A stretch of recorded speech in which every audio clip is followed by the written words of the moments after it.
All right, Shalom. First and foremost, I want to give all praise, glory, and honor unto Yahweh, Bahashem, Yahweh Shai, Bahashem Harakakwadash.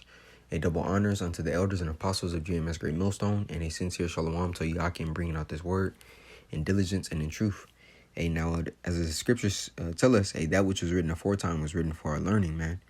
So the accounts that we have of our forefathers and the righteous acts that they did, we are to follow them, to the best of our ability, in the times that we're coming into, man. Because living a righteous life is something that's adverse in this society, but it's pleasing unto Yahweh Ba'ashem Yahweh Shai. So I want to get into, account of our forefather Moses. There's Hebrews 11:23. And it reads, by faith, Moses, when he was born, was hid 3 months of his parents because they saw he was a proper child. And they were not afraid of the king's commandment. By faith, Moses, when he was come to years, refused to be called the son of Pharaoh's daughter. Because when you understand Moses' story in his life, Moses was basically going to be second in command under Pharaoh, man, because he lived under the house of the Egyptians. So that means what? He had rank, he had status, he had the wealth or the fame, so to speak. He had the cattle. All of it was all obtainable. If he would have kept his position within Egypt, right? But Moses understood that there was a larger purpose in which he had to serve, ultimately, and that was serving Yahweh Ba'ashem Yahweh Shai to be a deliverer for Israel in that specific time, man. So when we go into the book of Micah 2, and it tells us, there's Micah 2 at the top. It's like a Micah 2 and 10. It reads, arise ye and depart, for this is not your rest, because it is polluted.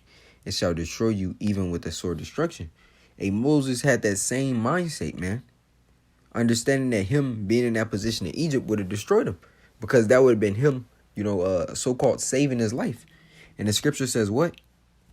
He that save his life shall lose it, right? But he that loseth his life for my sake shall gain it eternal. And I'm going to grab that out of the book of Matthew. There's Matthew 16:25, and it reads, for whosoever will save his life shall lose it, and whosoever will lose his life for my sake shall find it. For what is a man profited if he shall gain the whole world and lose his own soul? Or what shall a man give in exchange for his soul, right? Because ultimately, we don't even belong unto ourselves, man. The scriptures tell us we were bought with a price. And that price was what? Yahweh Shai's blood, so we owe the Lord, man. And it's our duty, to flip those talents, which means what? To multiply and grow within the faith so that we can teach others as well.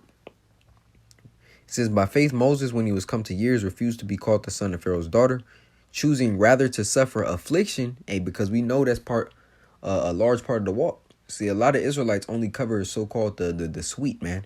But the scriptures say what? In thy belly it was bitter, because we have to what? Eat the whole roll. So understanding that means what? We have to suffer affliction. The scriptures tell us, man, he that endureth unto the end, the same shall be saved. And then it says in Acts what? As a matter of fact, I'm going to grab that out of Acts, I believe it's Acts 14. It's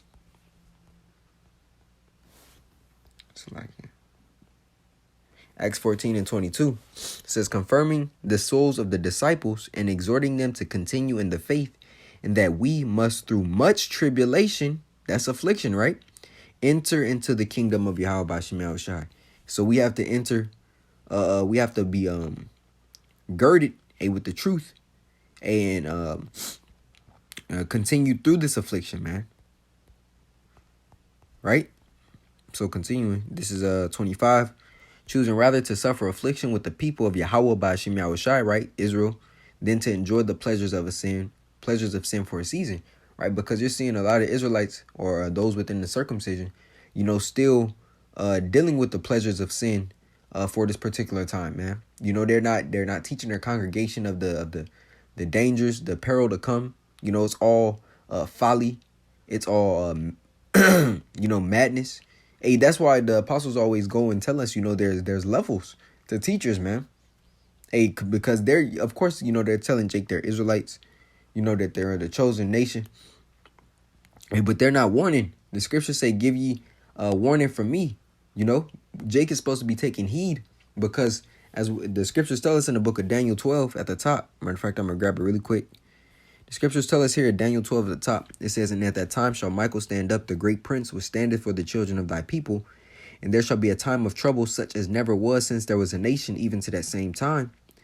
And at that time thy people shall be delivered, every one that shall be found written in the book." So the scripture says there shall be a time of trouble such as never was since there was a nation.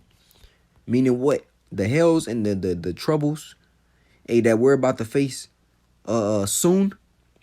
They're going to circumvent every trouble that was ever written. Because this is the last wicked kingdom to ever stand, man. After this, world without end for Israel. Right? It says, esteeming the reproach of Yahushai greater riches than the treasures in Egypt. Meaning what? He rather suffer for Yahushai's sake than what? Than reap and continue to bask in the treasures of Egypt, man. The physical. That's why the scriptures say what? Store up your treasures in heaven where neither moth nor rust doth corrupt. Neither where thieves break through nor steal, man. Right? For he had respect unto the recompense for the reward, which was what? The kingdom. And on top of that, an eternal name, in which Yahweh Shem Shai, it will be proud. It says, by faith he forsook Egypt, which is exactly what we have to do in the mentally first, you know. You got to leave this place mentally and spiritually. It says, by faith he forsook Egypt, not fearing the wrath of the king. And in these days is what? The wrath of the king is who? Esau. Because he's going to come down with all different legislations to cut off, you know, our liberties, man. It says, for he endured and seeing him who is invisible, right? Which was his faith. From Yahweh Bashim Yahushai. It says, through faith he kept the Passover and sprinkling of the blood, lest he that destroyed the firstborn should touch them, right? And that's speaking of, you know, that death angel, you know, that happened when we had to sprinkle the doorpost with the blood of the lamb or that goat during the Pesach. It says, by faith they passed through the Red Sea as by dry land, which the Egyptians assaying to do were drowned. Right? But that's the point, man. And we have to have that same faith in which Moses had to you know, cast all the former life, you know, and the cares of this world behind you, and live unto Yahweh Bashim Yahushai, man. You know, and it's becoming more and more evident that Esau is going to come down with that great rule. The scriptures tell us that he coming down because he knoweth he have but a short time, man. With great wrath, because he knoweth that he have but a short time. And so it's even, you know, more drastic and more serious to, you know, get closer and closer unto Yahweh Bashim Yahushai, man. You know, so this is just a quick lesson I want to bring out through the Spirit. Lord willing, it was edifying. I want to give all praises, glory, and honor unto Yahweh Bahashim Yahushai Bahashim Harakakodash.